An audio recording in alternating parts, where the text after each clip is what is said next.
the sunshine comes from the east, till the light of the dark is coming. We are all up in our eyes, we are all up in our heart, we are all up in our mind, under the same sky. Not only one in blood and land, not only one on skin's color and language. We have one spirit, we are one in struggle. Let's reach our dream together. We can, we are young together. Hey, hey, ah, ah, ah. Hey, ah, ah. It's time to get up. Hold your hand, feel somebody. Set to go, we step together. One spirit to go. Great. Hey, ah, ah, ah. Hey, ah, ah, ah. Hey, ah,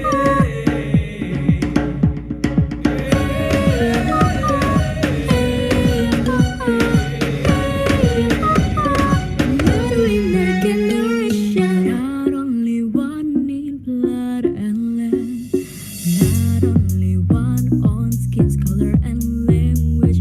We have one spirit, we are one in struggle. Let's reach our dream together. We can, we are young together. Hey, hey, ah, ah, ah. Hey, ah, ah. It's time to get up. Hold your hand, feel somebody. Set to go, we step together. One spirit to go. Great. Hey, ah, ah, ah. Hey, ah, ah, ah. Hey, ah, ah, ah. Hey, ah, ah, ah. Hey, ah, ah, ah. Hey, ah, ah, ah. We are in the generation. Reach as high as you can. Hold as much as you can. Finish beautiful as you can. Breathe the best into the world.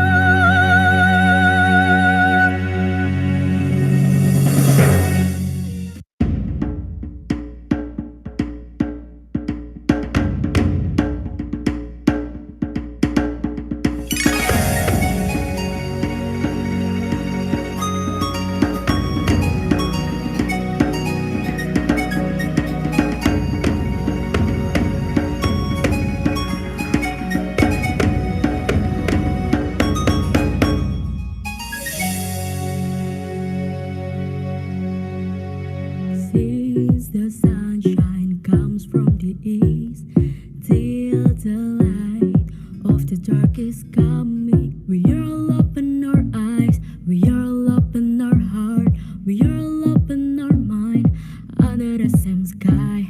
Not only one in blood and land, not only one on skin's color and language. We have one spirit, we are one in struggle. Let's reach our dream together. We can, we are young together. Hey, hey, ah, ah, ah. Hey, ah, ah. It's time to get up. Hold your hand, feel somebody. Set to go, we step together. One spirit to go. Great.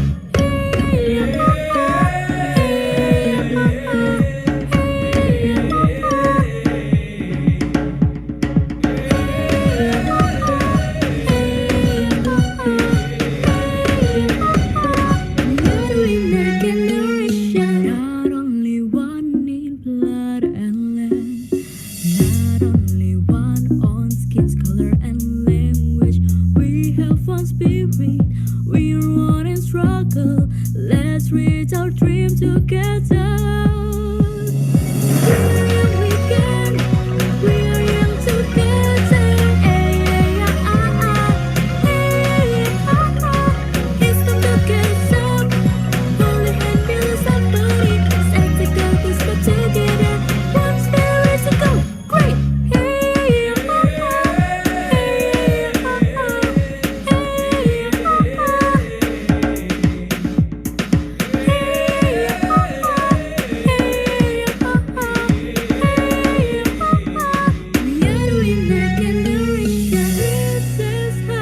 Hello. Uh, Abhishek, am I audible? Abhishek? Yes, Pratik. Okay, great. A very, very good morning to all of you from all the people who have joined us from all across the country and people who are interested in the subject. I understand this is kind of in between your working schedule, but we are so glad and we are so happy to host you, the students of Ramaya College as well, and people from elsewhere who are from different universities. So just quickly to introduce myself, my name is Pratik Pinse. I am the head of economic enhancement team at the ASEAN Youth Organization in India. And this is the third session that we are doing in our flagship event, which is called Ecologue. So the idea behind Ecologue was to demystify economics and reach out to more people and address the issue of economic literacy in our country and elsewhere as well. So this is the third session for in that event. In the first session, we were talking mostly about the role of MSMEs in the economic landscape of India. The second one was about the role of banking and youth in achieving UN SDGs by 2030. And today we'll be talking about the all about international organizations, so the World Bank and the IMF, and how they can contribute and also their role overall in the economic landscape of not just in India, but I'm sure our esteemed speakers will also address their role in the worldwide landscape as well. So let's just start. I think we have enough participants. I would also like to welcome all the teachers and all the esteemed colleagues from Ramaya College who are joining us from there, and also the students of that college again once again, and also a big welcome and thank you to the ASEAN Youth India team for providing their constant support and helping. All of us have been working on this event for the past 2-3 months, so it's great to see such a fantastic turnout. Okay, so to formally get things started, I would like to firstly welcome Professor Anindya Sen. He is the Vice Chancellor at the School of Applied Sciences under the umbrella of Ramaya University of Applied Sciences, and he will be giving a flagship start off for our session. So, Professor Sen, the floor is yours.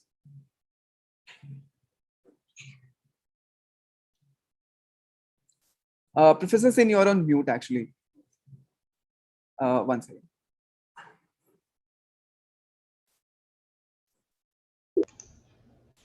Yeah, thank you for that. Okay, first of all, thank you, Pratik, for that introduction, and a warm welcome to all the students and other participants, including faculty members. Uh, okay, and today this is part of attempt to bring economic literacy to a lot of young people. So you see, we are all literate in other senses. I mean, we all know that 1 plus 2 is 3. We follow the political scenario. We know that which party is winning, which party is losing. We have our opinions on that. We also sometimes, of course, have lots of opinions about other things, like whether Shah Rukh Khan is a bigger actor than Salman Khan and things like that. We all have all these things. But I think in today's world, economic literacy is extremely important because, like it or not, economics impacts you every day. Okay, and for example, if you go to the market and you don't know how to calculate the prices and stuff like that, then you'll get cheated. Okay, so if around you what is happening, if you don't have a fair idea of what is happening, then you might take wrong decisions. People might come and tell you something which is not right, and so on and so forth. Right. So it is, good to have somebody come in, an expert, and cover various aspects of the economy. And of course, there are lots and lots of things we can talk about. But today, from what I understand, we are going to cover IMF and World Bank. Again, globalization is something that we have to live with. and these are the two most important institutions in the global arena. And I think it is extremely important for students. Particularly, I understand that students of law are going to be present in large numbers today. So I'm pretty sure that they will benefit from knowing how these big institutions operate, what they're trying to do, and how India fits into that. And today we have, I'm very happy to introduce Professor Parthapratim Pal, my former colleague and of course my friend. And Professor Pal did his PhD from Jawaharlal Nehru University. Okay.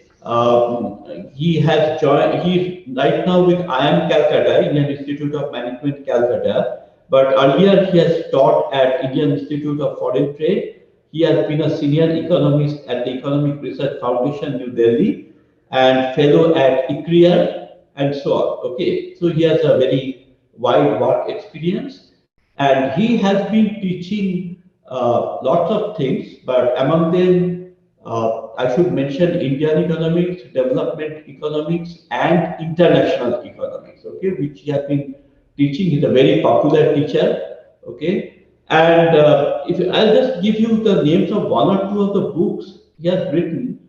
For example, one of his books is Harnessing Indian Agriculture to Global Value Chain. Okay. Then he has written a short book on India and international trade, and I strongly recommend that you go out and get that book and read it. Okay, it's a very small Oxford short introduction series book, and I'm pretty sure you will find it extremely useful. Then he has also talked about enhancing trade, investment, and cooperation between India and Taiwan. He has talked about facilitating trade and global competitiveness, express delivery services in India. So I would just like to highlight two things. First of all, that he has been working in this area for a very long time. He's an expert in that area. But even more importantly, he's a guy who does not only work in the theoretical part. I have already mentioned agricultural supply chains, express delivery service. So he's looking at specific sectors and how they're impacted under these, global trade regimes. Okay, so he has hands-on sort of experience of all these things. So I'm pretty sure that you will find his lecture extremely illuminating, and I hope that you will be encouraged to attend more and more of these seminars as we go along. So I will stop here now and I will hand it over to Partho. I cannot see him, but he must be there somewhere. Yeah, Okay. yeah. Okay, Partho, how are you? Good morning. Great. Fine. Yeah. Good to see you. We have not met face to face for quite some time because of the lockdown. Anyway, so over to Professor Partho Prothimpal. Okay. Thank you. Mr. Pal, sorry, before, if I may please interject, just a quick announcement before you start your session. So if all the participants, if it is possible, if you can switch on your camera and please keep yourself on mute so that we don't get any background noise when his session is going on. And secondly, we will be taking a Q&A session. So once his talk is done, then we have 10 to 15 minutes allotted for Q&A session. So if you have any specific questions for Dr. Pal, then please write it in the chat box and those will be addressed post this session. And again, if you can switch on your camera, that would be great. And yes, I forgot to before in my prior introduction, I forgot to mention that we also have students from the School of Social Sciences. So a big shout out and a big thank you for that as well. So yeah, Mr. Pal, I think we can give you the floor now. Yeah. Hi, Pratik, good morning. Good, very good. Can I take around 30 minutes for my presentation? I have a short presentation just to give the introduction to Yeah, sure, absolutely. IMF and World Bank. Okay, That so would be great. I'll share a PowerPoint presentation. Yes, yes, please. Okay, so we talking about the role of IMF and World Bank in facilitating international relations and balancing global economy in the post-pandemic era, right? So what I'll do is that I'll just give you a background of what IMF, World Bank is and how they came into being. Okay, then we'll have a little bit of discussion about what they do, and then we can have the discussion about the post-pandemic era. Now, if you are confused between the working of the IMF and World Bank, this is not something new. John Maynard Keynes, as I will show you, as we'll talk about him, was the British representative when the International Monetary Fund and the World Bank was being created. And he was also not very clear about why the institutions are named like that. And he thought that there is a naming problem. The fund actually should be named the bank and the bank should be named the fund. Okay, so there is a little bit of a confusion about their roles since they started. When did they start and why did they start? Okay, before going there, just let me tell you one thing that both these organizations are based in Washington, and we used to say that there is some kind of a Washington consensus between these two organizations, that they tend to talk in similar voices. Now, these are the two headlines or the titles of the two premier uh, publications that the World Bank and the IMF brings out. The World Bank brings out the Global Economic Perspective. In the latest edition, the title of the report says Global Economy on Track for Strong but Uneven Growth as COVID-19 Still Weighs. On the other hand, the International Monetary Fund periodically comes up with the World Economic Outlook, and they are also saying managing divergent recovery. So there will be recovery, but the recovery will be divergent. So there is a bit of a consensus that the problems that we are talking about in the title of the topic of today's discussion, it appears that though there will be a recovery post COVID, but there is a problem with the recovery. The recovery will not be even. And this uneven recovery is uneven in various ways.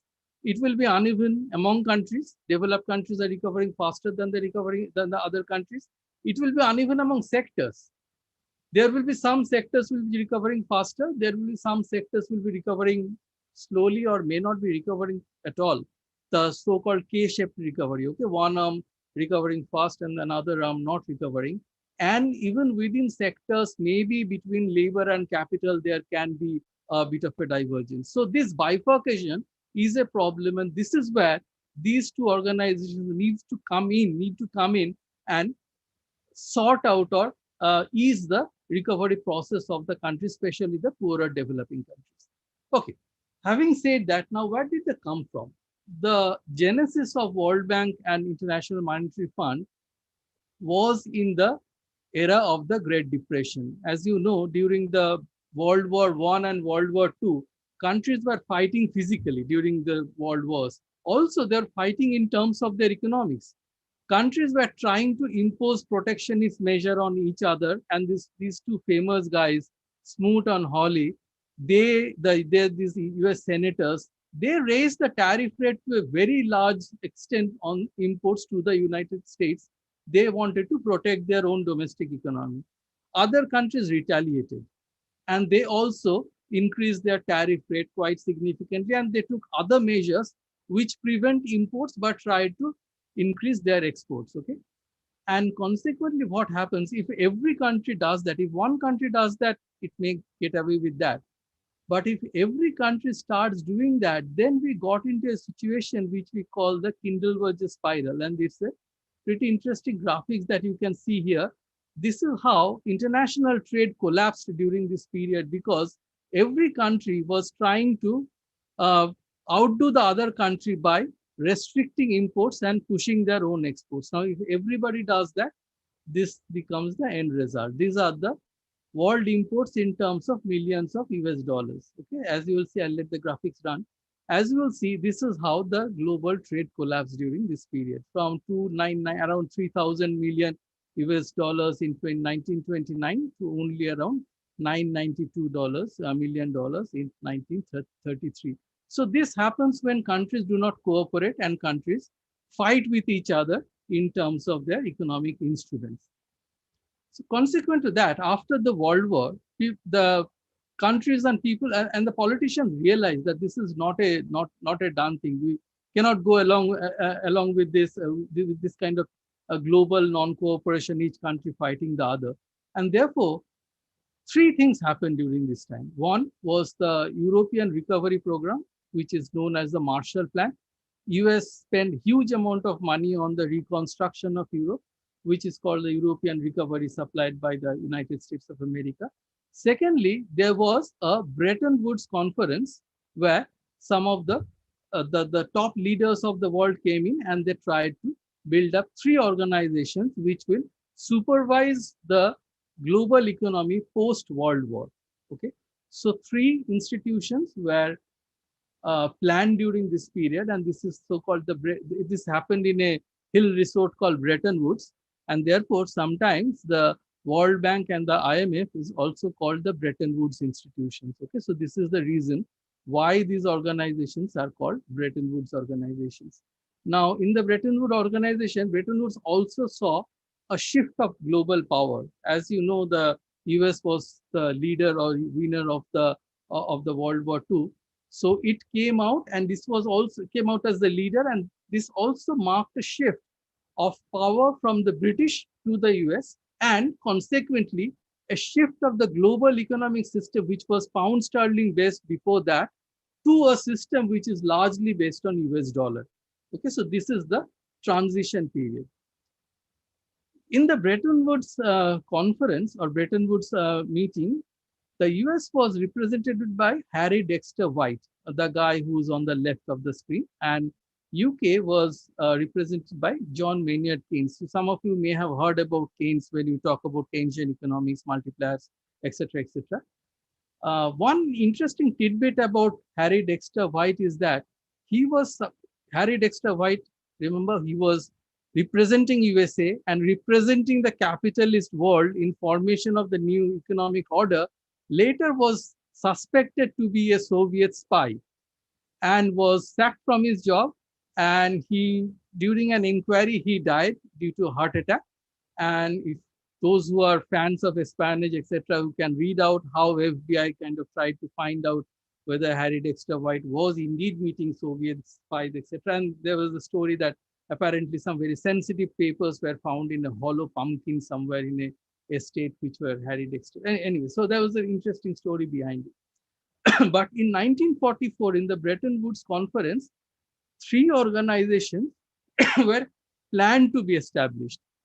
The first is the World Bank, second is the International Monetary Fund, and third is called the International Trade Organization. You might be confused that what is this International Trade Organization? You do not hear about that. So International Trade Organization actually was not ratified by United States, and therefore it was not established. Replacement organization, semi-formal replacement organization was established in lieu of ITO. It was called the GATT, or the General Agreement on Tariff on Trade, which later became WTO. Okay, but World Bank and International Monetary Fund was established in 1944. So how many years now? 75 plus, right? So it's been a pretty long journey for these two organizations. So what do they do? If you look at the World Bank is not a single monolithic organization. It has different sub-branches or subgroups. The first group is called the International Bank for Reconstruction and Development. The second one is called the International Development Association or Associate. Third one is International Finance Corporation. And then there are two other organizations which look after multilateral investment, the MIGA, Multilateral Investment Guarantee Agency, and the International Center for the Settlement of Investment Disputes. These are related to foreign direct investment and regarding the settlement of investment disputes. The first three organizations are important for our purpose today or our discussion today. So the International Bank for Reconstruction and Development is basically a development finance bank. It provides concessional loans and grants to other developing countries for their developmental projects. These developmental projects can either be poverty reduction programs, it can be building of a port or building of a road or any such thing which has a developmental impact. Okay, so World Bank provides concessional loans and grants to the developing countries through the IBRD arm. The second one is called IDA. IDA is very similar to IBRD. Only thing is that IDA gives more concessional loans and sometimes grants. Grants means this is free, that there's a transfer of money, you don't have to return it back to the poorest country of the world. So while IBRD caters to the developing countries, IDA is mostly catering to the poorer countries or the least developed countries. Okay. International Finance Corporation, on the other hand, is a profit-making organization. It helps the corporate sector in the developing countries. For example, the PPP programs. For example, if some corporate sector wants to develop a retail chain, a cold chain, etc., IFC will be giving loans or financial help to these corporate sector entities. So this is the role of the World Bank group. So it has different organizations which provide concessional loans on different terms to either developing countries or to the least developed countries. Least developed countries are basically the countries who are just at the bottom of the rung. There are 49 countries who are now considered to be least developed countries. Okay, so this is a development finance organization. World Bank provides long-term loans to these countries or grants to these countries for developmental purposes. So what does the IMF do? International Monetary Fund, when it was established with a role of managing the monetary system of the world. The world that time moved away from a flexible exchange rate system to a system where every country's exchange rate were pegged to dollar and dollar was pegged to certain amount of gold. So this system was called the Bretton Woods system. So it was a fixed exchange rate system. Bretton Woods system collapsed in 1973-74. US moved away from that kind of a system. So IMF does not control exchange rate these days. These days, IMF is the lender of the last resort. For example, if a country is facing a balance of payment problem, that means it doesn't have enough money to pay for its imports, or it doesn't have enough money to pay for the debt repayments of the country, then they can borrow from the International Monetary Fund at a concessional rate or some rate which International Monetary Fund suggests. International Monetary Fund also provides guidance to the countries in terms of policy matters, and it also provides loans. For example, if the sudden demand for COVID vaccine and there is not enough money in the country for buying these COVID vaccines, right? So International Monetary Fund can give some amount of help to these countries. So this is broadly the role of the International Monetary Fund. So that if you kind of think of a within country analogy to International Monetary Fund, it will be kind of playing the role what Reserve Bank plays to the rest of the commercial banking system. It supervises and it acts as a lender of the last resort. For example, if there is a bank run on a bank in India, Reserve Bank of India can come in and rescue that bank. Similarly, if a country faces a problem, balance of payment problem, external payment problem, then the International Monetary Fund can come in and rescue that country. So this is broadly the role of the World Bank and the International Monetary Fund. So as you can see where the confusion that Keynes was talking about came from. So the World Bank is basically a fund which provides long-term finance, where the International Monetary Fund is basically a central bank to the central banks of the world. Okay, so this is the broad role. Now, if I have discussed this, described these broad roles in the next few slides. So these countries have around 190 member countries, 189 to 190 member countries. Now the question is, where do they get the money to pay loans? It is essentially the money essentially comes from members' contributions. Okay, or there are 189, 90 member countries for each of the World Bank and the International Monetary Fund, and these member countries contribute to their fund, to the fund of the World Bank and the International Monetary Fund, and they build a corpus out of that, and that is used for funding, giving fund to the countries who are in need. Also, there is a bit of a problem with the voting of the World Bank and the International Monetary Fund. The voting share in these two organizations are proportionate to the contribution or the economic power of the member countries. So consequently, in the World Bank, the United States has a voting power of more than 15%, 15.85%. In IMF, it has a voting power of around 17%. And to make any changes in the World Bank or International Monetary Fund, you need to have more than 15%, more than 85% voting in favor of the change. So as you can understand, because of this skewed voting power, United States basically holds a veto power in both the World Bank and the IMF. So without the veto, without what should I say? Without US ratifying something, the any move cannot get passed in either the World Bank or the International Monetary Fund. There is also developing countries are also slightly apprehensive about these two organizations in the manner that there is some sort of a hidden uh, rule or protocol among the European Union and the United States about running these two organizations. The World Bank chief almost always has come from the United States. There was one brief period when there was a person from European Union heading the World Bank. And International Monetary Fund has almost always been headed by somebody from a European Union country. Okay. So far, this tacit, whether I don't know whether it's a conspiracy theory, tacit understanding, or just coincidence, but this is what we have seen as far as the functioning of these two organizations go. So this is what we have discussed. What are the roles? Here, the World Bank, just to give you just a little bit of pointer before I move on to International Monetary Fund. This is how the World Bank, different arms of the World Bank has helped in the vaccination drive. IBRD and IDA both have provided money and funding to the developing countries and the poor countries, as you can see from here.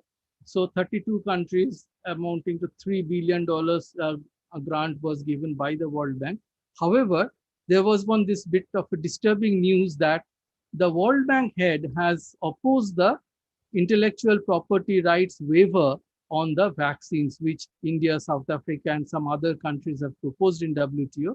And USA has also supported that. His view is that vaccine, if you waiver the intellectual property on vaccine, or if you waive the patents rights on vaccine, even on a temporary basis, that may have a negative impact on the R&D incentives by the pharmaceutical firms. I do not agree to this view, but I just to put on record that this is the view of the World Bank regarding the intellectual property waiver of the vaccines. Now, if we come to the International Monetary Fund, these are the basic facts: 190 members, and they have $1 trillion of corpus to provide money to different countries. And International Monetary Fund has a composite currency, which is called the Special Drawing Right, or SDR. SDR is basically a weighted average of 6 major currencies of the world. So when IMF gives you money, they will allot you money in terms of not a single currency, but in terms of the SDR. SDR is basically a virtual currency. Okay? You cannot buy or sell things using it, but it gives you an amount, it gives you a ballpark figure to IMF that how much money has been allotted to a country in terms of SDR. And as I was saying, that the role of IMF has been surveillance, financial assistance, and policy advice and capacity development. So broadly, this is what they have done. So in terms of COVID, IMF has increased, has provided grants to different countries because many of them are finding problems, because many of the smaller developing countries are export-driven countries, right? And because of the supply chain disruption and lockdowns in various parts of the world, their export revenue got severely affected. Therefore, they are facing some of the balance of payment problems. Okay. And therefore, the International Monetary Fund comes here in this situation and sometimes provides zero interest rate concessional loans or concessional loans to these poorer countries to come out of this COVID crisis. So this is what they have done so far. And these are the countries which you can see in this map, which have received the concessional assistance and the debt service relief from the International Monetary Fund. What is interesting to note here is that most of these countries that you will see in this map are commodity exporting countries, right? And the commodity market got affected quite negatively because of the supply chain disruptions, lockdowns, etc., etc. Not many large countries have taken help from the International Monetary Fund. International Monetary Fund, for the students of economics, International Monetary Fund and World Bank both are useful and important because they come up with this very, very useful publications periodically. For example, World Economic Outlook or Global Financial Stability Report. If you are doing any cross-country research, or if you are doing any research on policy responses to COVID, for example, what are the fiscal responses of the countries for the COVID crisis, this is a very, very good place for this kind of resources. Okay, so I'll stop my presentation here. We'll take questions if there are any questions later. Okay. Thank you. Yes, thank you so much, Professor Pal, and I'm sure we have a few questions in our minds. So for that, I would like to give the floor to Abhishek. So Abhishek, please, you can go ahead. Am I audible? Yes, yes. All right, perfect. Thank you so much for your presentation, Professor Paul. It was really, really immaculate. We do have a few questions from our end as the organization. So the first question would be that the World Bank has estimated that the Indian economy would grow by 8.3% during the current fiscal year, an increase of nearly 3% from its January projections, but lower than the April estimate by almost 2%. So we wanted you to throw some light on how such predictions are made with regards to the development or growth in a country's GDP. So we could understand the economics behind that. Yeah, you see, they have their own models, okay, and they feed the data on their models, and based on previous previous performance of the economy, these models will throw up results. Now, these results will work when the economy is moving on a predictable trajectory. It doesn't work very well when there are massive gyrations and unexpected shocks to the economy. Therefore, you will see that every few months when both IMF and World Bank comes out with their projections, if things go okay, go in a stable trend, their projections are good. But when there are shocks, their projections often get very, they become very topsy-turvy, and often they change their predictions. And there is a joke that International Monetary Fund or IMF can be called increasingly misleading forecaster also, because with the frequency that they change the numbers. Now, when you talk about India's growth forecast, as you know that the second round was not known to us, right? And it was not known, it is still not known how long the second round of lockdown will work or will go on. So when World Bank made their projections, I'm sure they didn't have the information about the second round of lockdown. So once the second round of lockdown is factored in, I'm sure the growth rate will be far less than what they are suggesting. I won't be surprised if the growth rate is cut down by a substantial margin. IMF did that. IMF had India's growth rate around 12% at some point for the 2021 year, which is cutting down regularly. All right, sir. Thank you so much. So we have a question from Anupriya. I'll be giving the floor to her so she can ask it from you herself. Anupriya, please unmute yourself. A very good morning, sir. So my question is, because of the wide powers that USA holds in the IMF, can it be said that it is controlled by the USA and not by the other member countries and board of governors? That's a big criticism about the World Bank and IMF, that it is to a large extent controlled by the developed countries, and consequently we'll see that the developing countries have made their own regional arrangement. For example, Asia has this Asian Development Bank. BRICS has this own BRICS Development Bank. So these are basically to kind of bypass the US hegemony over these two big organizations and create their own little regional world banks, so that they have more voice and power in these organizations. So yes, that is a general criticism about these two organizations. But there seems to be a bit of change, at least in the International Monetary Fund, seems to be more receptive to the developing country views, developing countries' ideas in the recent years. And as you know, some of the Indian economists have become chief economists in the World Bank and the International Monetary Fund. Kaushik Basu was there with the World Bank as chief economist for some time. Geeta Gopinath presently is the chief economist of International Monetary Fund. So there is and Chinese share has been upgraded in 2009 or 2010. So some amount of restructuring has been made, but it is still two organizations which are largely controlled by the developed countries, especially the US. Sir, actually, I also had one more question. Is one of the things that you mentioned is the US gets the voting right because it contributes a lot in terms of monetary, in terms of money. But is there any limit as such? Because tomorrow, is there a possible situation that it will entirely get the voting power because it probably contributes more than any other country, or is there no hard limit as such that how it is like 49%, 59%? No, the limit was set when the IMF was established, and that time US was major power, so a significant chunk of voting was voting power or contribution was assigned to US. Over the years, there are revisions. US powers and US voting has voting share has been reduced, but it has not reduced less than 15%. And as long Okay. as US has 15% plus voting right, it will continue to have the veto power in International Monetary Fund and World Bank. Right. But is the veto power decided only by the terms of monetary contribution? Are there any other parameters as well? Well, the ideally it should be the size of the economy in the global market, but the revision is very few and far between. Probably China, given the current size of China, China will should get higher uh, controlling power in IMF, but it has not been done. Right. Okay. Abhishek? Sir, I have another question for you.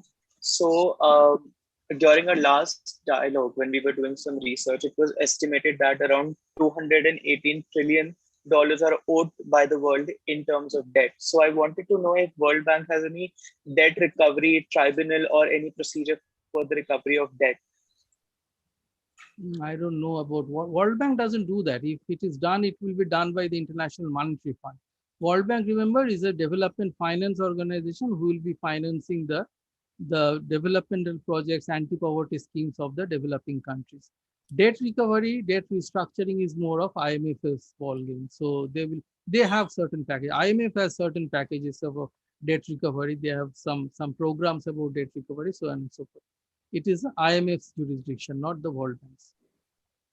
So, sir, like in India, we do have debt recovery tribunals. So, is that a similar structure which is followed in the international level as well, or is some jurisdiction given to the ICJ in those matters, or is it purely a matter of national jurisdiction?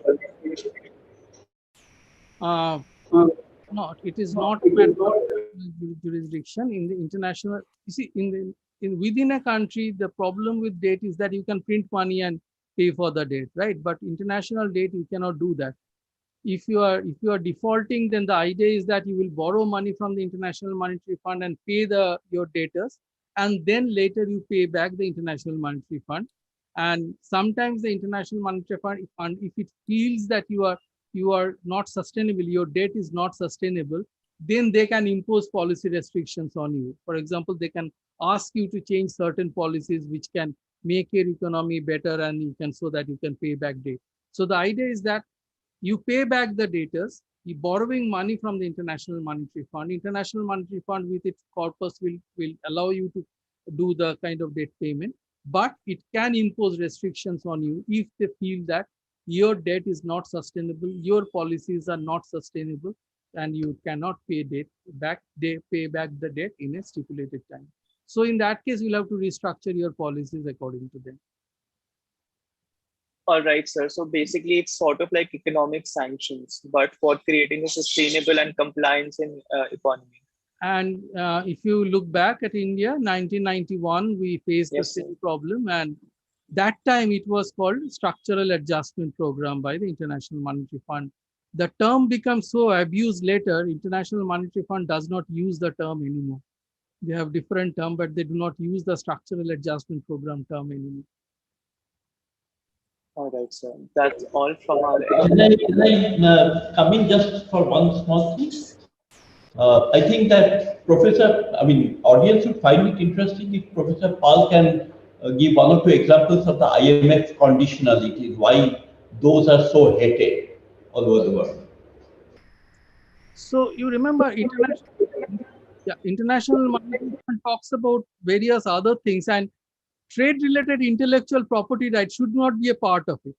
However, when India borrowed money from International Monetary Fund, it also had an imposition of what kind of intellectual property policy India should follow. India, that time, had a process patent policy. That means if you are inventing a molecule, your process is patented, not the product. Okay. So if somebody can create that product with a different process, that was allowed in India.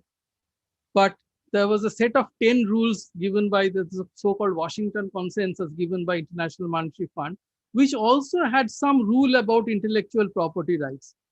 And also India at that time was a fairly fixed exchange rate regime. The World Bank, the International Monetary Fund forced India to adopt a flexible exchange rate system. So basically they rush you into openness even when the country is not ready.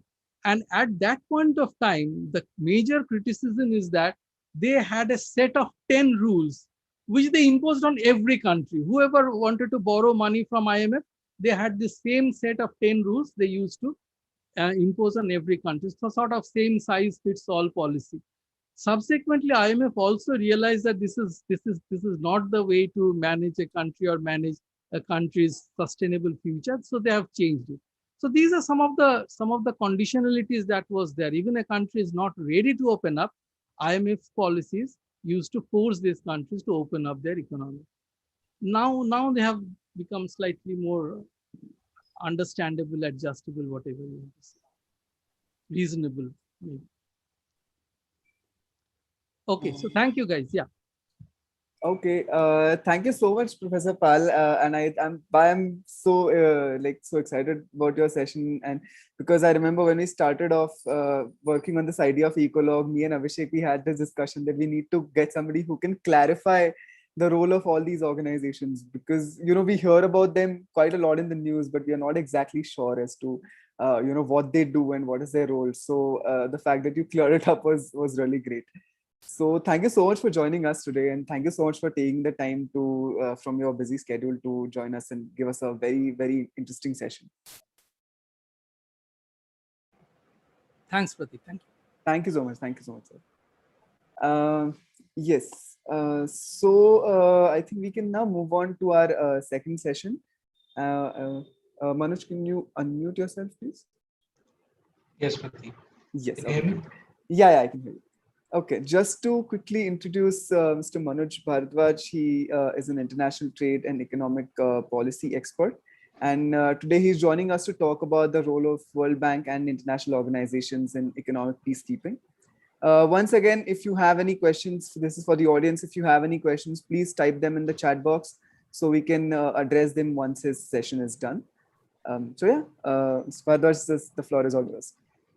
Thank you, Pratik. Thank you so much. And thanks to the AYO India team for inviting me for this session. And just want to add that apart from all these heavy titles, I'm a lawyer too. And it's a pleasure to be with the law students of Ramaiah College of Law and the School of Applied Sciences.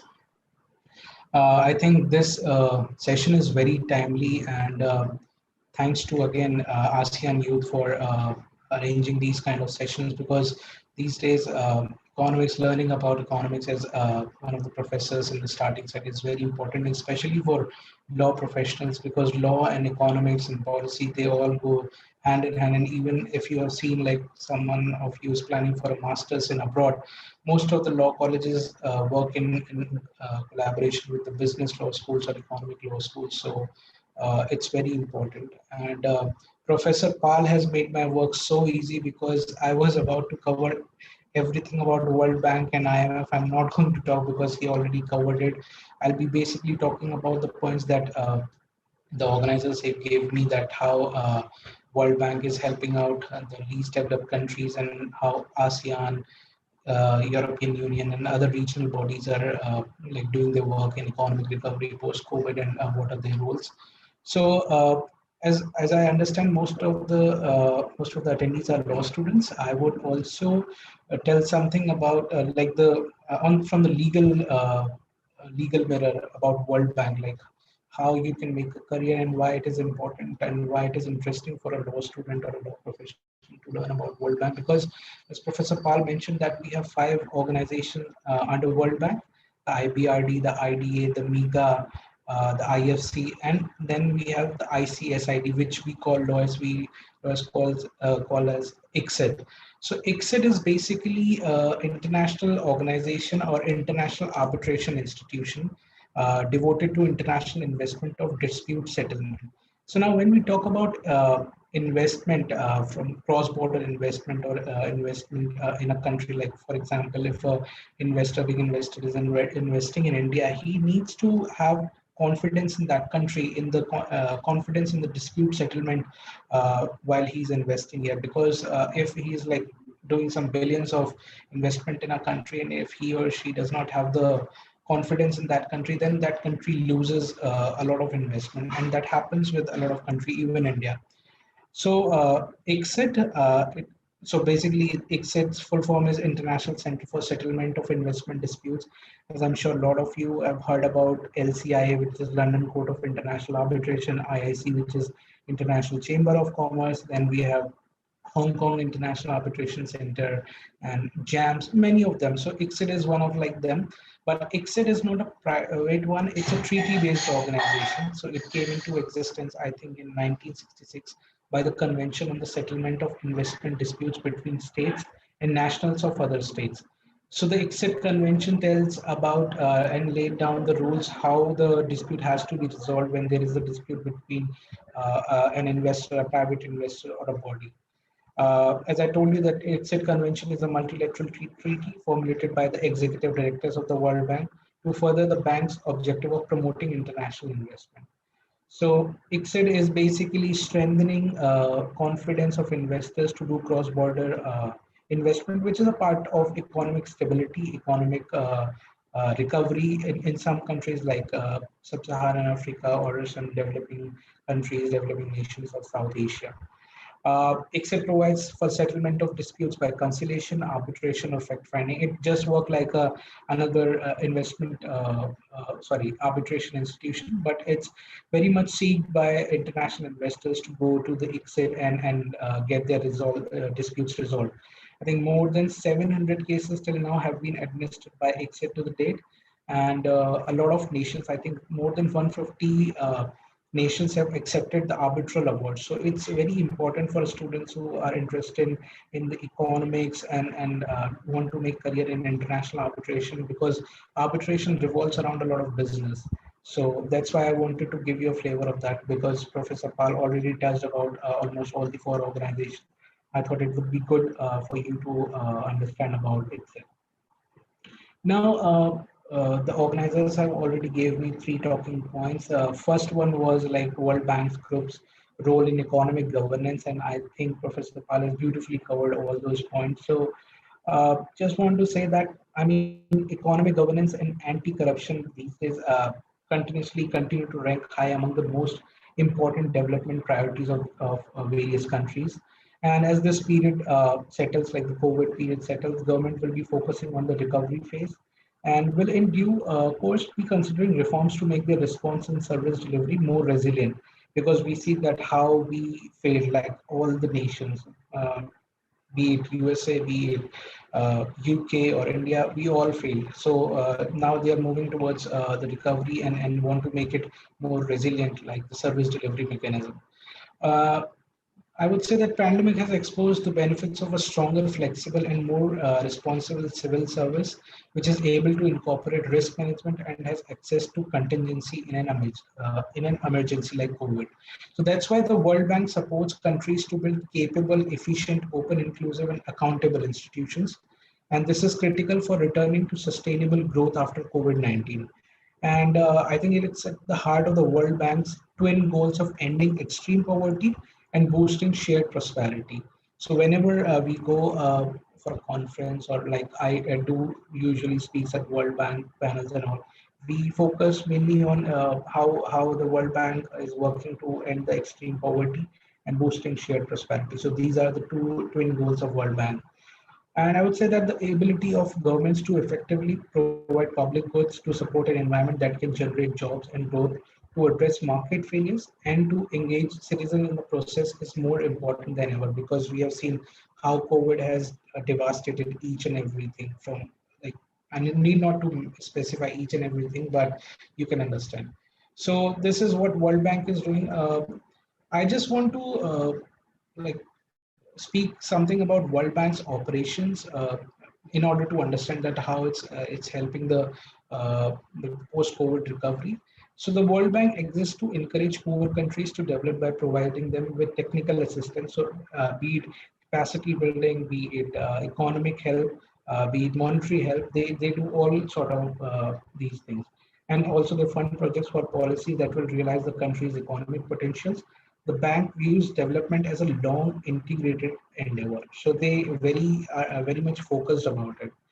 And the bank gives particular attention to the projects that can directly benefit the poorest people in developing countries or least developed countries.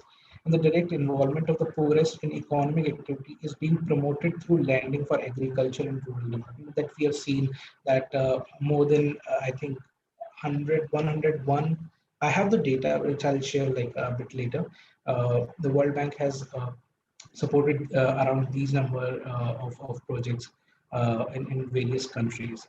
Now, talking about how the World Bank supports COVID, the least developed countries in post-COVID recoveries, that I mean, again, needless to say that the COVID-19 pandemic has taken a drastic human toll, and the economic and social impacts of the pandemic are like seen globally. And through a combination of new projects, restructuring, and emergency components of existing projects, the deployment of bank's disaster finance instrument, the World Bank is responses is targeted in 4 ways. So basically, in 4 ways, they are helping out the least developing countries.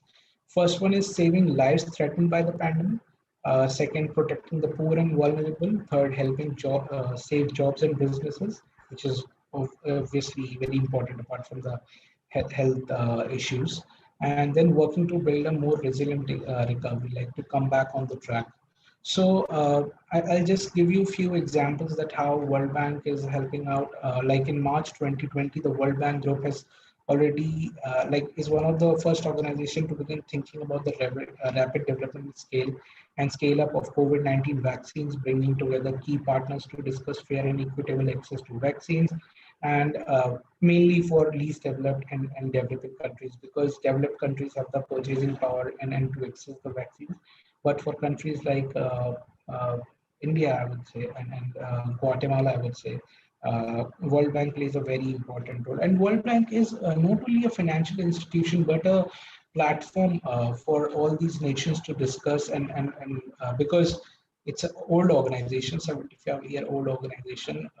We need to understand that World Bank do not face a lot of controversy like many of the organizations like World Trade Organization or World Health Organization faces.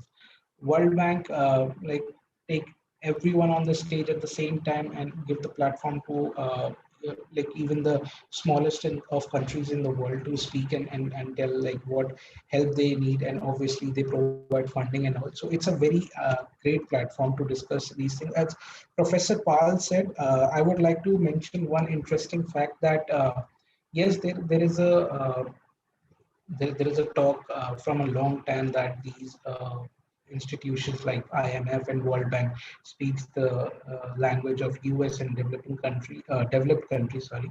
The interesting fact is that the World Bank's main building, IMF's main building, World Bank has a lot of buildings in Washington DC. So it's 1800 Avenue, and you can see a lot of buildings. But the main building, the IMF's main building and the World Bank's main building, is in line with the US Treasury Department. So there are various conspiracy theories that these are linked and this and that. So that's just an interesting fact I'm telling. But yes, there is a conversation going on in the South, in the global South, that these organizations speak about. Mainly, they speak in the interest of developed countries, which is not true, I think, because they provide a lot of assistance and in many ways. Bank is also providing a financial package of up to $1,200 billion to help low and middle income countries to finance the purchase and distribution of COVID-19 vaccine, test, and all the instruments and treatments. And to tackle all these challenges, the World Bank Group is also helping countries assessing their readiness to deploy vaccines, identify and address any challenges, so they are equipped to deliver vaccine and treatment fairly, efficiently, and safely. Let me talk about like how World Bank helped out in like, for example, in times of Ebola. The bank is still helping sub-Saharan African countries fighting by building on the lessons and systems put in the place during the Ebola outbreaks. And even, for example, there's a country in Africa, Guinea, which was prepared when the first case was registered because it had a strategy, infrastructure, and knowledge came from combating Ebola, which was a practice developed by the World Bank. World Bank. I'm just forgetting the name. There is a Department of Health, or I don't know what to say it, but which deals with combating these issues of like pandemics or any health emergency. So the World Bank is also working with and funding regional centers of excellence that make scientific contributions, including sequencing the COVID-19 genome. Some researches, some of these include the Regional Disease Surveillance System Enhancement Program in Western Central Africa, the Africa Centers for Disease Control and Prevention, which is Africa CDC, and East Africa Public Health Laboratory Networking Project, and the West Africa Health Organizations. So, like Africa is getting a lot of support from the World Bank, which is very important and imperative in these times. And once again, to talk about least development countries, in countries like Cambodia, Guatemala, Lesotho, Liberia, Mali, Marshall Islands, I think Morocco, Nigeria, and many of them, and even Sri Lanka, the bank projects are supporting psychological interventions to help people to deal with the negative psychological effects from stress, such as lockdown, self-isolation, quarantines, infection, inadequate information, and vaccine hesitancy. So on all the fronts, bank is trying to help out the least developing countries. And so this is how the bank is helping out in the post-COVID recovery for the least developed countries. I mean, bank does not focus a lot on the developed countries. Sometimes this do some consultations because the developed countries are also like already having the resources and everything to combat, and they can deploy like the monetary resources they can easily deploy. But for least developed countries and developing countries, World Bank is very important organization. So this is how I sum it up, like how World Bank is helping out the least development countries. Now let's talk about the second point, which is how ASEAN, EU, and BRICS are trying to maintain the economic pace going on in the world. Let's talk about ASEAN and EU first, because now we are attending a conference organized by ASEAN. So I would focus on ASEAN and EU first, because EU is one of the most relevant and one of the old regional cooperation and regional body. So both organizations have marked like very important anniversaries. Like I think in 2017, I have also attended an event in 2017 of ASEAN and Indian government. So there are a few similarities, I would say. The first similarity is that both are regional organizations with legal personalities. Both of them have consultative status and whatnot with the UN, with the different organizations under the UN Charter and all. The second similarity is that both were founded to promote peace. The EU was founded after two disastrous world wars to prevent the recurrence of war in Europe and to institutionalize peace through economic integration. Here you have to understand that even like if they want to establish peace, the economic integration is the essence of that, is at the center of that. And then ASEAN was founded to create a peaceful environment in Southeast Asia so that the ASEAN countries could focus their energies on their economic development. So economic development is very important because if we see about India, and just giving you an example of climate change, because I research and work on that area also. Economic development is very important for countries like us and for South East Asian countries, because we need to tackle poverty. We need to do poverty alleviation program. We need to improve our infrastructure. We need to uh, give that kind of facilities to our citizens, to our nation, that we can thrive. So these are all under the right to development, which we study in law, which usually uh, foreign scholars or the Western scholars do not recognize. But right to development specifically speak about the economic prosperity of that particular nation.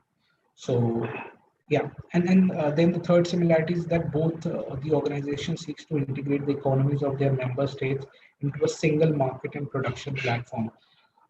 EU has somehow led the way of integrating all the economies into a single market, but I don't think ASEAN has done it, but ASEAN is still doing very great, like harboring on all the on the strength of all the economies and countries, and trying to get it into a single market where anyone can move around freely and can do work and business. As like I told you, the movement of labor is not free in ASEAN, and the ASEAN Charter obliges that the member states only to facilitate the movement of business person, professionals, talents, and labor. So there are many similarities between ASEAN and EU. But I would say that if I speak from my point of view, there are lots of organization, regional organization like ASEAN we have for Southeast Asian countries, then we have EU for European countries, then we have SARC, we have BRICS, we have Commonwealth, we have Organization of American States, and I've worked with almost all these organizations I spoke about. Uh, and now we are seeing this new organization, or like still it's a group but can be turned into an organization, which is Quad, which is an alliance of US, India, Australia, and Japan. But unless and until we have full commitments and all the countries are not coming up, there will be no economic benefit to any of these countries. For example, SARC, I would say, like I'll speak very bluntly. So from what I have seen, is SARC is a failure kind of thing, and SARC didn't work properly because there was no cooperation among all the nations of the South Asian region. Then we see BRICS. BRICS does not have a secretariat, and until and unless we have a secretariat, we can't have commitments from all these nations, because once we have a secretariat, the charter is there and everything has to be written and to be complied by the nations. So that's a failure. Then we have Commonwealth. Commonwealth is an old, very old, I would say old, it's a very old organization and a group of countries, which is still not able to revive and not able to like work upon the synergies of all the nations, because Commonwealth members are from from western part of the world, is Canada, to the most eastern part of the world, which is Australia and New Zealand. There are suggestions that there should be a free market, but which is very difficult. OAS is something different, which is Organization of American States, include countries from South America and North America. I think it's interesting for people who want to understand geopolitics and geoeconomics to read about all these organizations, and there are opportunities even for law students to work with these organizations. But if we see the most successful organization in contributing to economic integrity or economic prosperity is European Union, and they work very fantastically.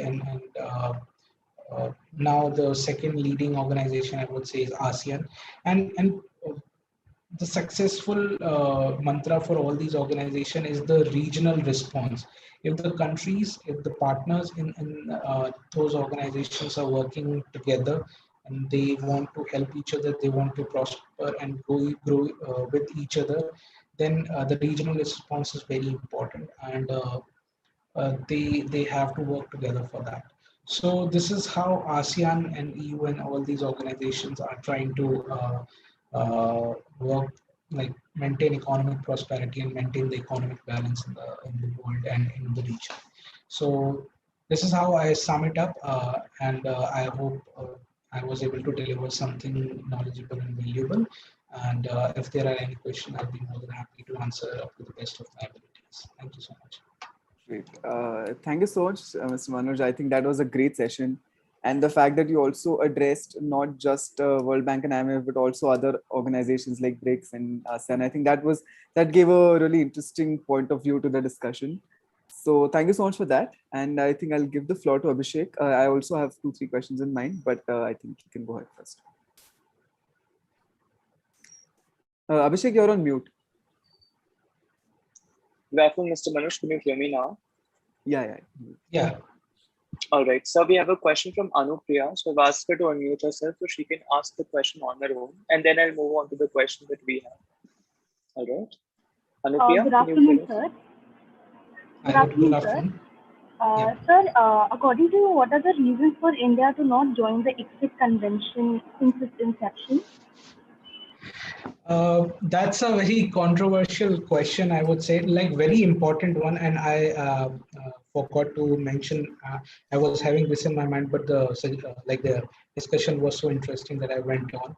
Uh, for the knowledge of all, like India is a part of all the other four organization of World Bank, but not a part of except convention. Anupriya, to answer your question diplomatically and very safely, because this is going live, India has its own interest, and sometimes, and since we got independent, there are various occasions that we have joined some treaties, we ratified some treaties, and not ratified, and especially in the when it comes to the when it comes to economy, we are very much careful, and we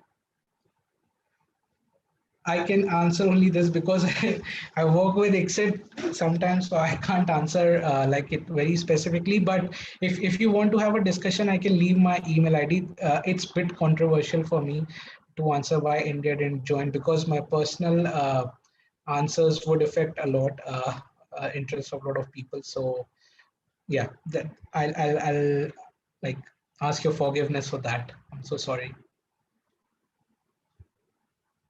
It's like asking Mr. Donald Trump why he left Paris Agreement. So that's the situation I am in. I'm so sorry.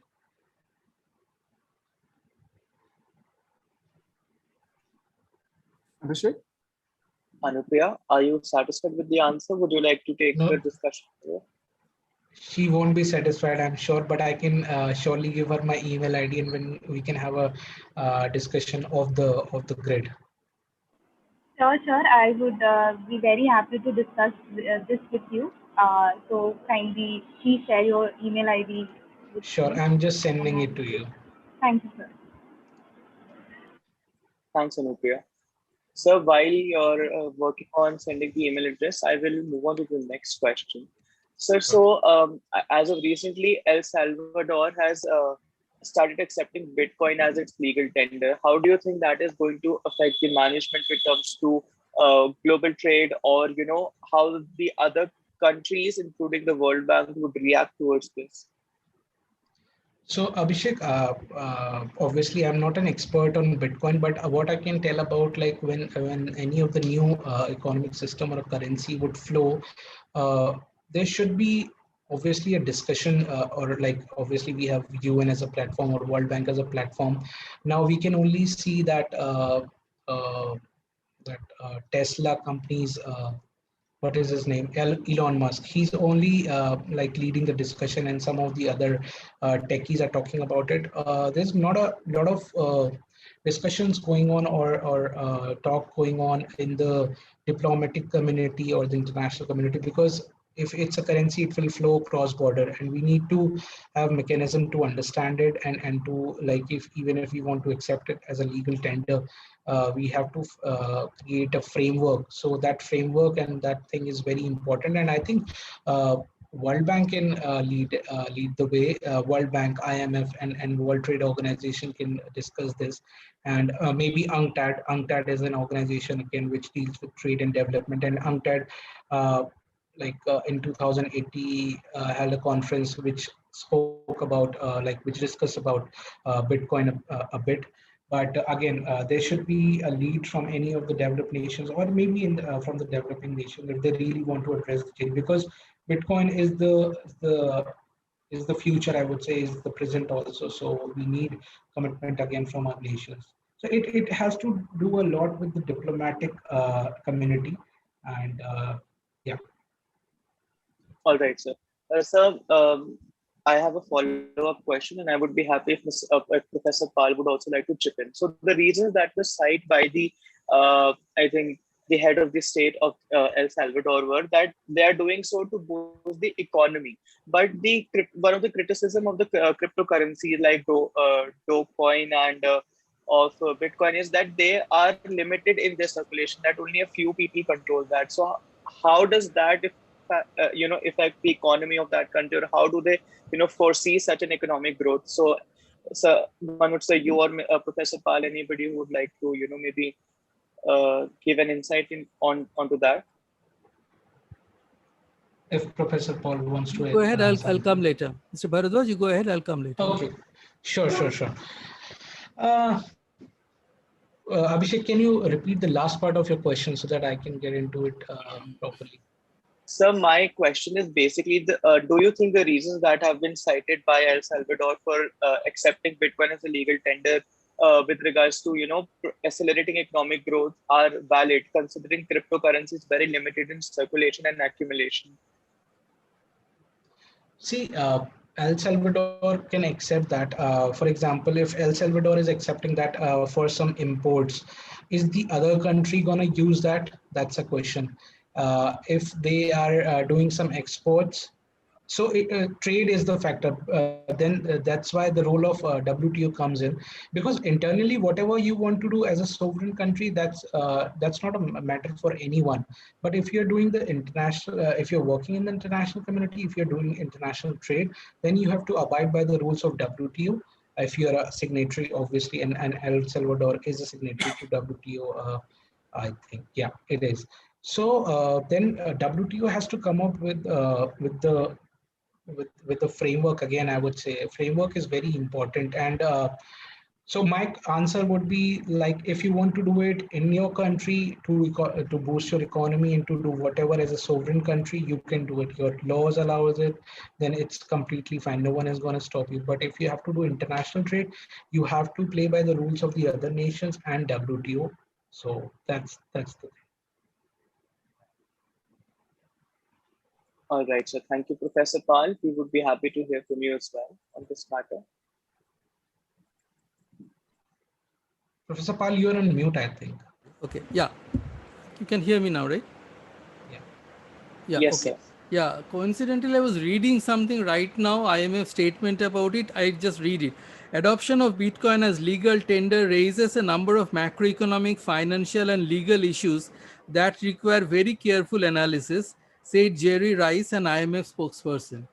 Okay, so IMF definitely is not very happy with it. And one of the biggest problem with Bitcoin is that, as you know, all the ransomware payments these days are made by Bitcoin, right? So it's very difficult to track. And you do not want to get into a system where a currency will lead to trade-based money laundering. Trade-based money laundering is a major concern these days.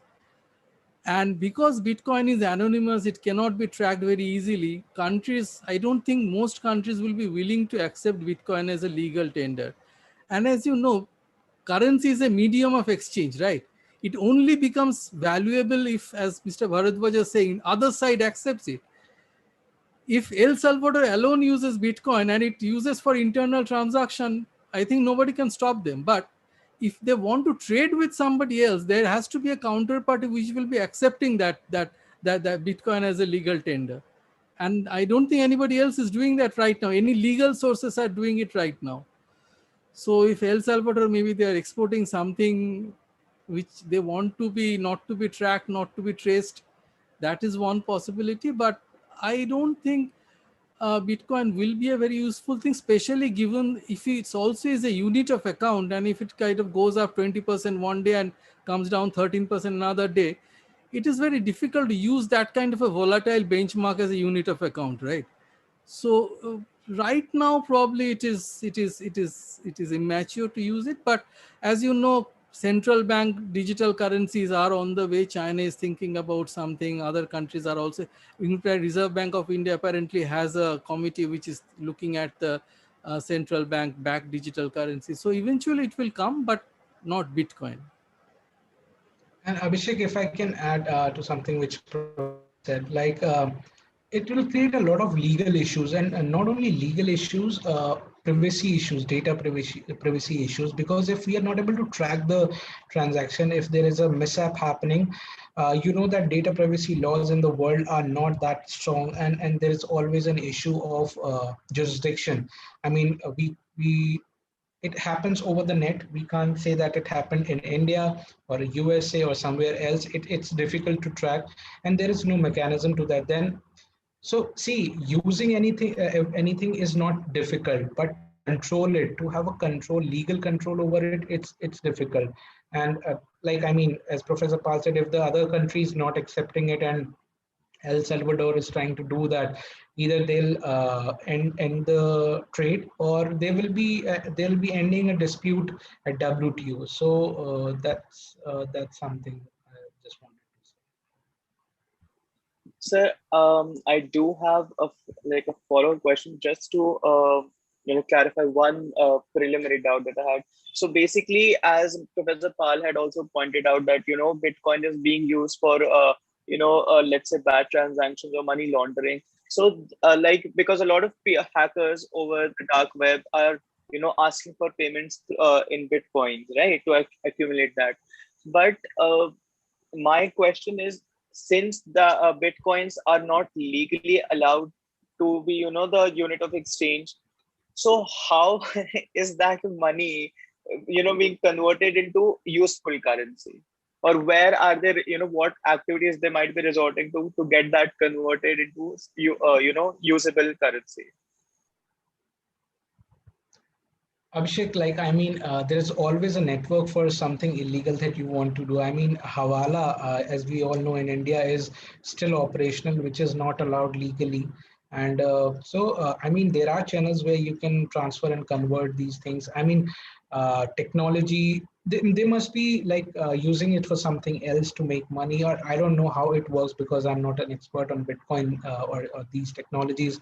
But there must be some gateway or a channel where they'll be like getting it converted into the useful money, or maybe there is someone who is accepting that. So if like two people are accepting that, if two organization or two entities are accepting that, for example, you come to me as like I'm a car owner company, and you come to me with bitcoins that I'll pay you with Bitcoin. If both are like ready to accept it, then what's the issue? So that's how these channels are working on. And rest is up to our government to like either legalize it or like to what to do with it. All right, sir. Thank you so much for my questions. Now, Prateek, the floor is yours. Thank you. Yeah, sorry. I just have one quick question. It's not related to economics per se. It's more on the lighter side of things. But for people who are studying economics or who are studying finance and who want to potentially work in these illustrious organizations, be it World Bank or be it IMF or BRICS, what do you think are the best career perspectives? So where do you see this field going, which interested students can maybe take up a course and also consider kind of that career route down the line sometime, somewhere? Sure, Prateek. Like it's always a dream for any student to work with organizations like these, but we have to understand that what's the percentage of people working over there, because World Bank, again, these are membership-based organization, treaty-based organizations. So in their charter, they have everything mentioned. The problem for Indian candidates and Indian citizens is that whenever you apply for World Bank, there is a huge amount of Indian citizens working at the World Bank, and then they say that India is very much represented at the World Bank. So now there is a issue going on with the hiring at the World Bank for Indian people, because they always say there is too much representation. And I have seen myself, because when I went to the World Bank first time, I was seeing like Indian people are coming down from the States, and I was feeling like that it's like a Delhi office.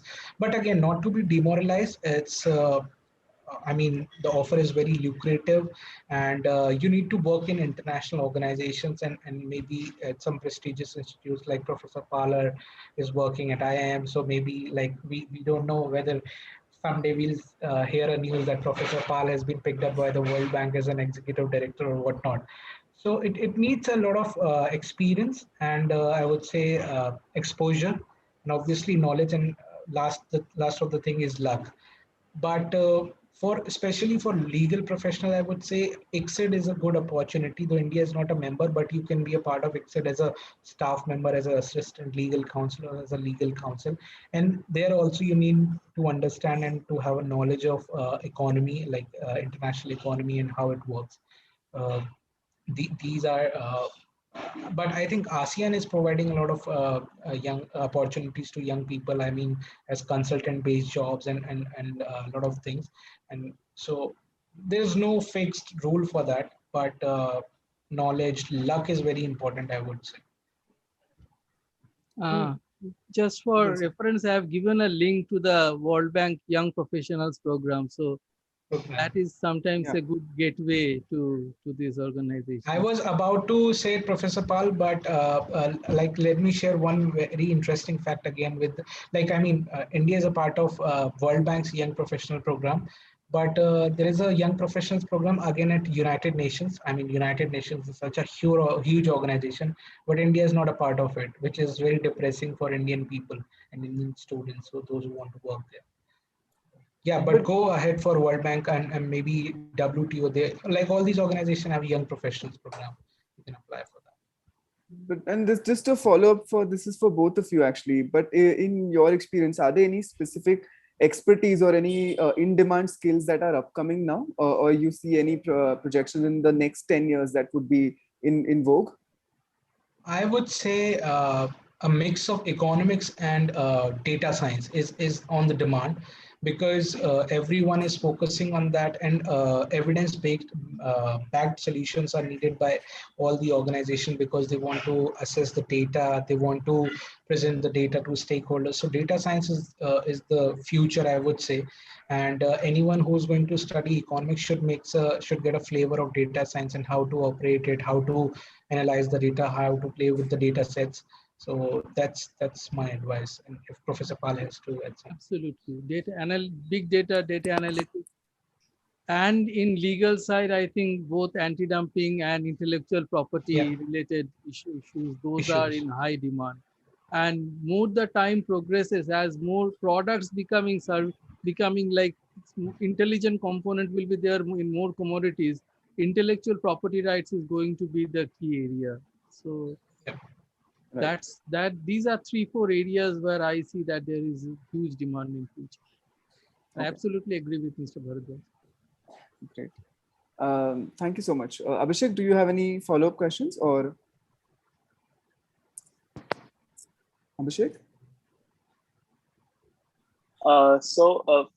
Professor Pal and Mr. Manoj, I had a question regarding the young professional program. So I think WTO and IMF mostly provide these opportunities to master students. So is there something for bachelor students to preliminarily try? Because I have tried applying for these positions, and mostly either they are positions where you have to go to the US and work, or they're only open for the master students to pursue.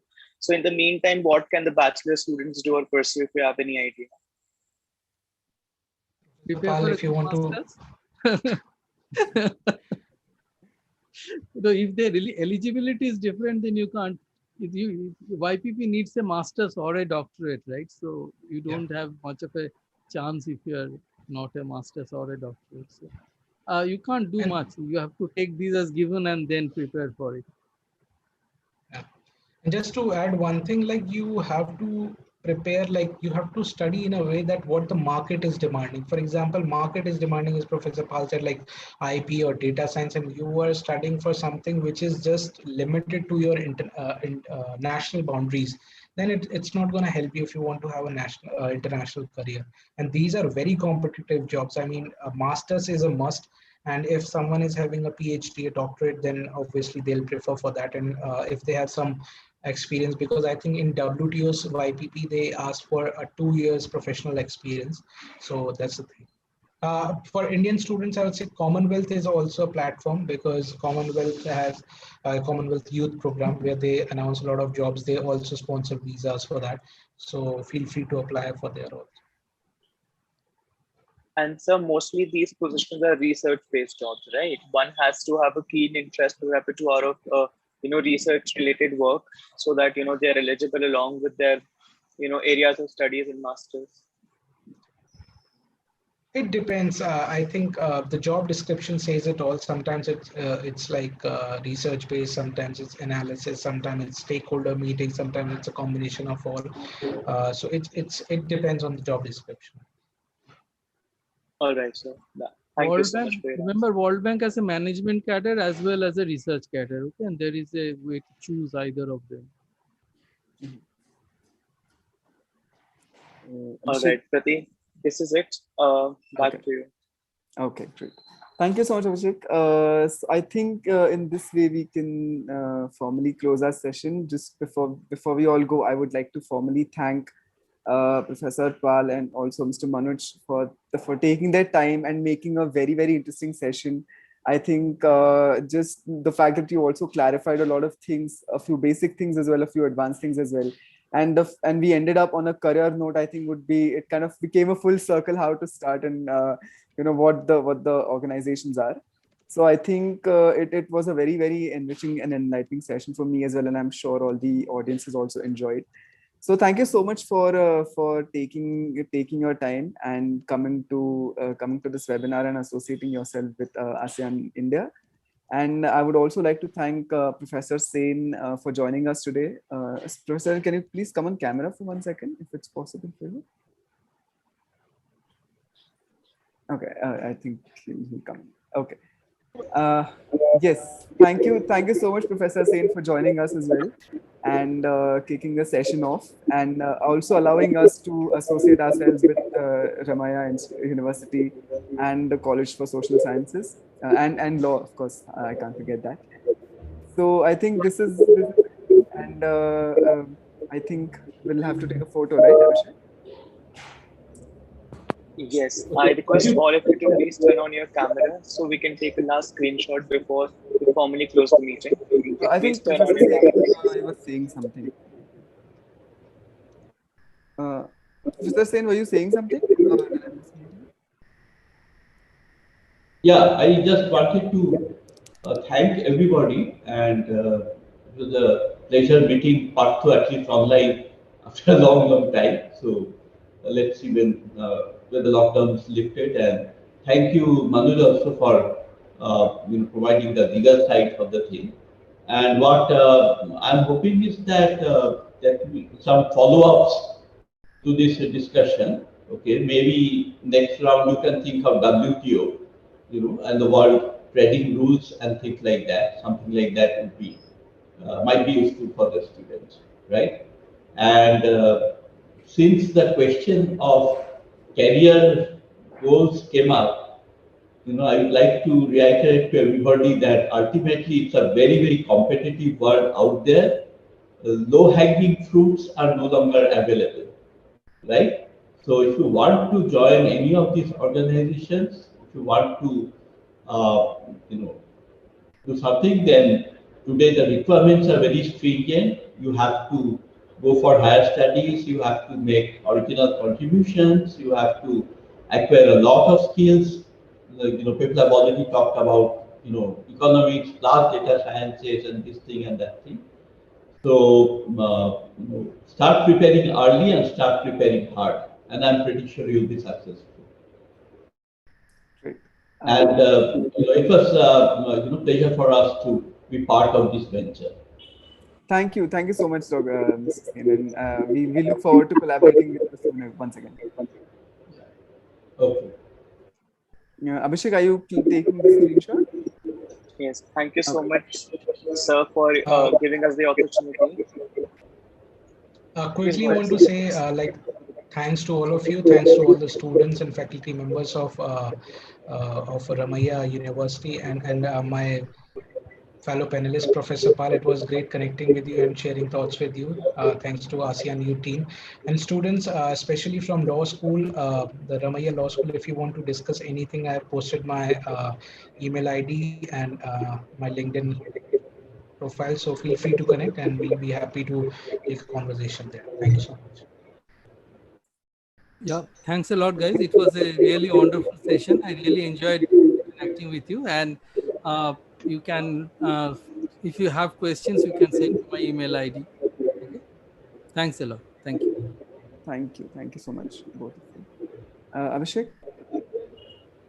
All right, Pratik. So we are going to take the screenshot now. Professor Sen, if it's possible for you to come on video, please.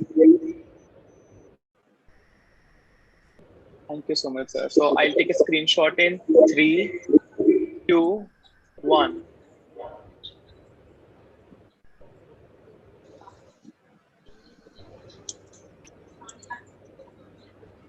Thank you so much.